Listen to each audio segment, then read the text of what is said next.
আসসালামু আলাইকুম ভিউয়ার্স, আশা করি সকলে ভালো আছেন। তাসফিয়া কনস্ট্রাকশনের আরও নতুন একটি ভিডিওতে আপনাদেরকে স্বাগতম।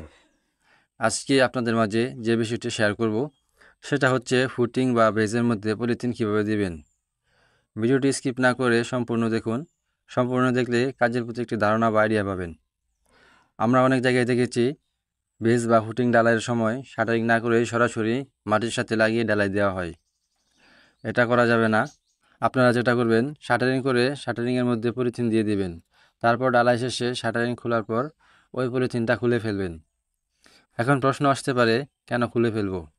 দেখুন, আপনি যদি ওই পলিথিনটা না খুলেন তাহলে ফুটিং বা বেস মাটির সাথে কোনো বন্ডিং থাকে না, মাটি থেকে আলাদা থাকে, যার ফলে ভূমিকম্পের সময় বিল্ডিংয়ের ক্ষতি হতে পারে। এজন্য শাটারিং করে বেস বা ফুটিং ডালাই দিবেন।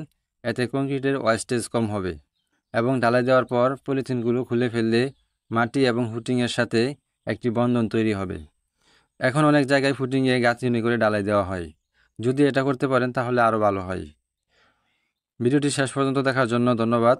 এরপর কিসের উপর ভিডিও চান কমেন্ট করে জানাবেন, আর চ্যানেলটি সাবস্ক্রাইব করে লাইক কমেন্ট শেয়ার করে দেবেন।